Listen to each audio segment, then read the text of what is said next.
back then, so first of all, this dude, John Smith, who got with Pocahontas and all that on his way up, saw the Anacostia and was like, King, off the hook. Like he said something about you could take a frying pan and scoop up fish. And he then said, that was one of their first areas that, colonization. And they didn't even colonize over there, but just that colonization mentality of, if these Nakash tanks are living off of this and corn, cotton, tobacco, if we cut down these trees, we can times 10. Right. Money, right? And so that happened. Hello, everybody. Welcome to Voices of War 7. My name is Deb Myers. And I'm Erwin Groyster. And we are here with Akiima. How are you doing today? I'm fantastic, thank you. Good. So, first question. Just tell us a little bit about yourself.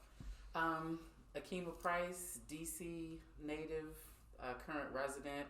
I do national work. I've kind of carved out a niche for myself around like trauma-informed environmentalism, primarily nature-based human development. My focus has been stressed residents from Ward 7 and 8 since the beginning of my career, which I've been in this game. Well, so I started in the field in like 1991.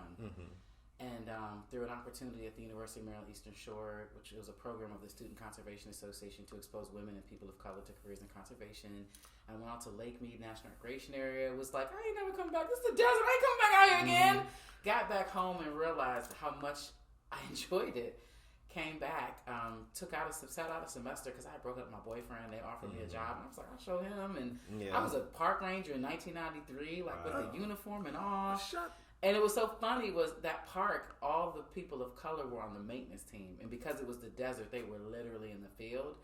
And so it meant something for me at that point just to be there because they would often dab me up and, the little things we do. But in real life, it was also hell because there were like Karens before Karen was Karen. And who just couldn't understand, how an opportunity would come to someone so young and so brown. Because a lot of these people in the Park Service, they spend their whole lives trying to get to certain parks, national parks. And I was at a pretty prestigious park. But, I was studying communications, wanted to be a radio personality, had no idea that this would become my path. Met this girl named Karma Finley, whose father owned WKYS at the time. Got a chance to get in, saw the back scene, realized it was not where I was trying to go. Because payola was real at that point, and I grew up on like Donnie Simpson and Tony Perkins, so they wasn't sweating. They wasn't doing all that extra stuff. And by the time I was coming of age, I was like, this isn't really for me. And I had all this experience from my summers and just kind of fell into this role and was, very early on put in the environmental education arena around the Anacostia Park. Wow. And river. And which at that point, there were not even a lot of brown people in environmental education in general. And so again, I was, what most environmental education was like learning about the trees and the grass and saving the planet and take Johnny outside and he'll hug a tree. And I'm like, well, Raheem might not. And Raheem's mama might not let him out because outdoors doesn't represent safety, right? And, you don't have to be kayaking or hiking to be doing something that's valid outdoor education. So at that time, too, there was this big discrepancy around, like, black people don't go outside and black people don't like nature. And I'm like, well, first of all, we was creating the first maps. Don't start on area. You know what I mean? Like, the things we were really doing that showed our connection. Like, listen, I could take it all the way back. Like, some of my thoughts around, like, why certain cultures of black people don't swim. Because it was a time when we didn't have the recreational time. We didn't want to be near water because water was still traumatic for us, right? So part of my career was working with the non-people of color who were making decisions to say, hey, you need to think differently about this. Wow. And I had to be self-employed early on because people wasn't trying to hire me. They was like, shh. And I was like, what? But thankfully, as the universe would have it and God is so good, I was able to early on kind of get in this position where people just appreciated me because I was honest and I was creative. And I could relate to the communities because it was like I was from here. So it wasn't like, people try to pitch our people as like these hard to reach and scared. And there's nothing other than economics. We all need the same thing, have similar traumas, whatever. But, people try to sweep stuff under the rug. So I just early on realized that it was more than just teaching these kids about the snakes and the grass and the trees. It was like these kids being somewhere and being able to be a kid. Because I was working with like 7-year-olds who was being mama. And I remember one time going to one of the apartments and this 7-year-old was cooking like ramen noodles and it was like dinner for his sisters and brothers and he was holding it down. But one of the problems was he was too grown in the program. Right. But once I got the context for his grownness, So, I was like, listen, y'all, we got to give him the space to be this guy. yeah. You know, hold him accountable, but he also ain't got nobody else holding him accountable. So if he calls you a bitch, we gonna have to put that in our pocket and process that, right? Because that's general language for him where he lives. Yeah. And there was just nobody really there advocating for that side in the environmental field at that time. They just wanted to be scared of us and put us over here. And again, you know, think they were saving our lives because they planted a tree with us. When it was like, I still got to go home.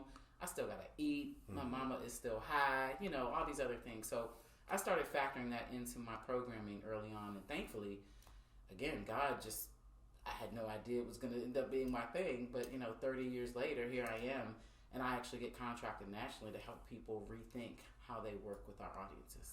Well, you know what, Akiima, one thing you talked about was the Anacostia Park.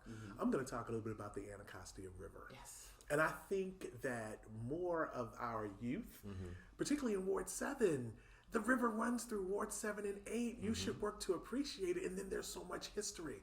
I think everybody forgets that the city of Bladensburg was built because of the Anacostia River. And nobody probably conceives that the bridge at New York Avenue didn't exist. So that Ward 7 and 8 were really isolated and separated from the rest of the city. So no, I applaud the work that you're doing. Thank you. But it was actually a good thing. So the land that's under Ward 7 and 8 is coastal plain, which means it's softer soil. It's more fertile. The land under on the Potomac side, like by Georgetown going that direction, is Piedmont Plateau. So there's like more rocks in the soil. So even back then, so first of all, this dude, John Smith, who got with Pocahontas and all that on his way up, saw the Anacostia and was like, King, off the hook. Like he said something about you could take a frying pan and scoop up fish. And he then said, you know, that was one of their first areas that, you know, colonization. And they didn't even colonize over there, but just that colonization mentality of, if these Nacotch tanks are living off of this and corn, cotton, tobacco, if we cut down these trees, we could times 10 money, right? And so that happened. A lot of drama ensued because they went to the Potomacs and, you know, pushed the Potomacs against the Nacotch tanks. So again, the Potomacs, these Native Americans have been hunting with like bow and arrow. You come offer me a gun, and I can cut down my hunting time. Oh, let me rethink this. And so turmoil within like 60 years of John Smith even seeing that area, the Nacotch tanks were on their way out. But at the same time, you know, like you were saying, that river hosted ocean-going vessels, ships. They were trading slaves at Bladensburg Port. Like, there's so much history that I fell in love with the Anacostia River immediately because I saw the parallel between how that river was misunderstood and misconstrued and labeled bad, the same way we were. Yet we were key to the development of this country, right? So jumped in. So when I would tell the story, I would tell it from that lens, right? Which immediately resonated with our people and, you know, scared some white folks, which again is why I had to work for myself, which, okay, I could live with that. You know, but fast forward again, like now using that river and that park as spaces for people to come. And so like a lot of the river trips that they do typically are about history and someone else wanting to explain the history to you.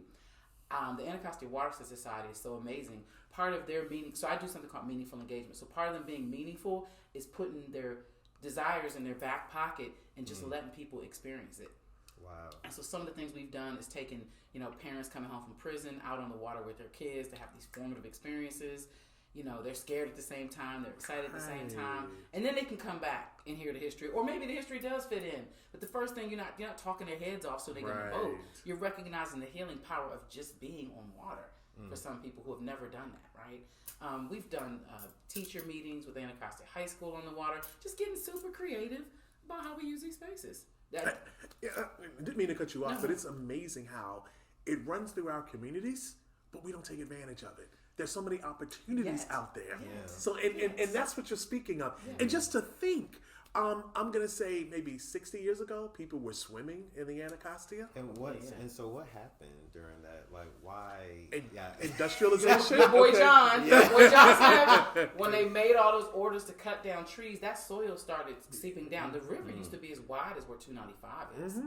But because, again, you're on coastal plain at that point, So it's a floodplain essentially. So it's meant to flood and hold water. Mm-hmm. But when they created the park, they used some fill because they had to go in and dig out the river. The river used to have like 70 feet deep, right? I know specifically right there where the stadium is, the National Stadium. It used to be really deep. The Navy Yard was there. There was a gun factory on the water right there. The Navy was having an event. I wish I could remember what year it was. It was before the 20s, though. They were having an event, and they were thinking they was all special, and the boat went to turn around and got stuck because of the sediment. And they had already been asking for help from the Army Corps of Engineers to like dredge that out because the sailors down there were catching malaria because it was like a wetland. Because they needed to dredge that stuff out, they dredged it out after that. And that's when the Army Corps of Engineers came in and did the seawall project, where their whole goal was to go along. You might even see parts of that. You do. Along there, but it wasn't very well thought out. So a lot of those pieces are in the river now, and they still need to think about that. But because of all of the sediment that came in, that was sort of the first layering of pollution. And then the stuff that was happening on the top of the land, which a lot of the agriculture out in Maryland, people be trying to act like it's black people dropping that trash in that river. No, it's not. That water, that trash is coming from all around. And whenever I see University of Maryland stuff in that river, when we're doing cleanups, I'll be like, see? Because people don't think white people litter, right? and again, it's not to be divisive. Right. Versus us, but it's just to kind of remind us that we're not the problem. Right. You know what I mean? And so I think there's been so many stigmas in general around nature, like it not being safe, bugs, water, you could drown, like all these fears. That's why we're slowly reintroducing people through cookouts. It starts as a cookout. That's good. You ain't gotta get on the water. But like Anacostia Park, we get millions of people that visit that park annually, right? There's not a lot of park presence in terms of park rangers, and so people just doing what they want to do. Well, we built the Friends of Anacostia Park, which is a nonprofit that's meant to help, build, fundraise for the Park Service to get monies down there because they do need some help down there. But it's also raising the awareness around the value of Ward 7-8 residents. We don't need their checks. They've got social capital and they've got human capital, and they love that park. And so what we're looking at is this mutually beneficial relationship where I might come down to, instead of picking up trash, but I'm reading to kids on the playground. Or I'm sitting at the playground watching. That's therapeutic for me because you need me. And I was depressed and I didn't know where else to be. And now I get to come and show my love. And that's, so I don't know if you've seen the shirts, but we've got these shirts that say I love Anacostia Park. And the whole premise is like, let's be friends, but it's based on love. And love is supposed to be two-way, right? And so our commitment to the community is saying like, we're now going to be a presence in the park. So we're in the park now Monday through Sunday, starting in May. but and the people that we hire to do that are from Ward 7 and 8. Oh, that's right? good. Yeah. When you have Richard here, you'll get more of the details. But So I have to ask a quick question. So Anacostia Park is only on if I'm coming down the Anacostia River, on the left-hand side, because what I want to talk about is the Seafarers Boat Club on the opposite side of the Anacostia, and that's not Ward 8, I don't think. Well, it's about to be, right? Oh, you know what? Yes, the redistricting. Yeah. But that people don't realize how historic that is. Oh my God, that river has a ton of history. 1945, they were like the first, I think, African American boat club. Yep. Yes. Yep. That is amazing. And that's another part of our job too, is to unearth this in creative ways. So we're helping the Park Service with their waste. For the first time, they're going to have waysides in that park, which are those interpretive signs that give you information, but they're going to be engaging, and you can push a button and listen and scan code and all that. We've got community members helping inform that. One of them is actually highlighting the seafarers. Okay, good. But we also are putting, we have this game called the Timeline Rap Game, where we give you these times and you put them in chronological order, but there's like little 4 bars on each one, and you just have to read it if you agree to play, and you can read. And it's just a fun way to help people understand history, because again, people come down there for recreation, they have no idea of the educational value of a lot of the history that's happened there, let alone at one point black people couldn't go to a certain part of Anacostia Park. Anacostia Park was segregated, and there was a pool riot back in the 60s that happened at that pool, which shifted and pushed forward a lot of the desegregation that happened in Washington, D.C. Really? Yep. And nationally too. I got some stories for you, Oh, man. yeah. Oh, You gotta this come down to is- the parks and get some of the Yeah. stories. So you know what? We are going to be more active. We are active in the park, so I have to say, there was a organization, and I can't even think of the name of the organization, that had events there all the time. Happy and, hours? well, not happy hours. A-Band Institute. They Okay. used to have events there all the time, and they took advantage of the skating ring. And Yeah. folks don't realize there is I'm not going to call it an aquatic garden, but there's a little research. Oh, the Aquatic Education Center. Yeah, the Aquatic Education Center. So we learned about the different fish that were a part of the Anacostia Park. And again, we took a group of young folks. We rode from Bladensburg down the Anacostia River.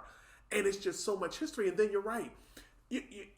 When you think about the seagoing ships that used to come up the Anacostia, and when the tide is out, you see how shallow right there by the stadium, by RFK, how shallow the river is. And you're right, the sediment just over time just built. whole new It needs river. to be dredged again. Well, there's all kinds of talks about how to address that. They're also looking at revegetating some of the shoreline, because that's Okay. honestly the best way to do that. Seawalls are helpful, but it's built to soak up water and hold water. So if you kind of commune and build around nature's way, there's a way to do that. There's so much going on. I was about to mention something else to you. Well, while you're doing that, what about Kingman Island and what they're doing with Kingman Island? So do Okay, you go realize ahead. Kingman Island was created from The fill? fill. So Yeah. it was just a pile of dirt which had something in it that attracted animals. Animals came, dropped their seeds inadvertently, populated with seeds of plants. Plants started to grow, attracted more things, and the resilience. That's where I was getting Okay, at. okay. Is the resilience of that river. So like, despite all the water pollution issues that it's had over the years, like fecal coliform bacterial contamination comes from this raw sewage, because there was like 16 or 17 combined sewage outfalls on the Anacostia River.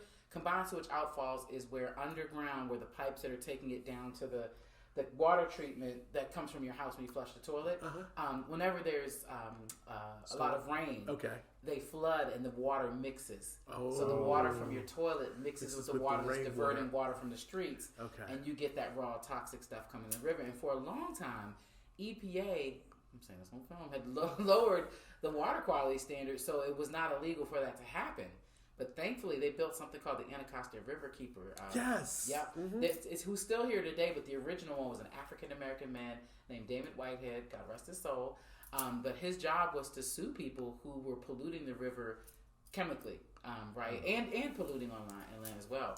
But like, despite all of that, like you probably saw on your trip, there's eagles, fish. Animals are resilient, just like us. Like I told you, that parallel between us and that river. So that's why I believe in making these connections and giving people the opportunity to experience it, because it doesn't take long for it to hit you, whether it's the eagle, whether it's the fish, whether it's the sight, whether it's the sounds, whether it's who there's so many different things, whether it's just even the cookouts, right? Yeah. That still counts too. Whatever it is that draws your commitment and love and willingness to protect, whether it's the river or the park, that's what we're here for, because it's not that Black people don't like nature. Yeah, right. And that's it's good. not that we don't love outdoors. Yeah, and that's good. And just to wrap it up, just tell us, how can people get more involved with your work? Well, my work, as a contractor, I like to hide behind organizations. So the current organization I'm hiding behind is the Friends of Anacostia Park. Okay. And they have a website, www.friendsofanacostiapark.org, I believe, or com.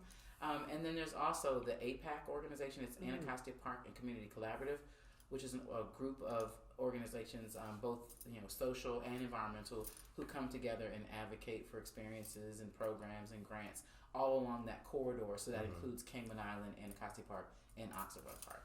Nice. Well, thank you so much, Akiima. I learned so much about Anacostia Yes. River and Jersey Park. So thank you so much. Absolutely. All right. Thank you for having me. All right. Thank you. Okay.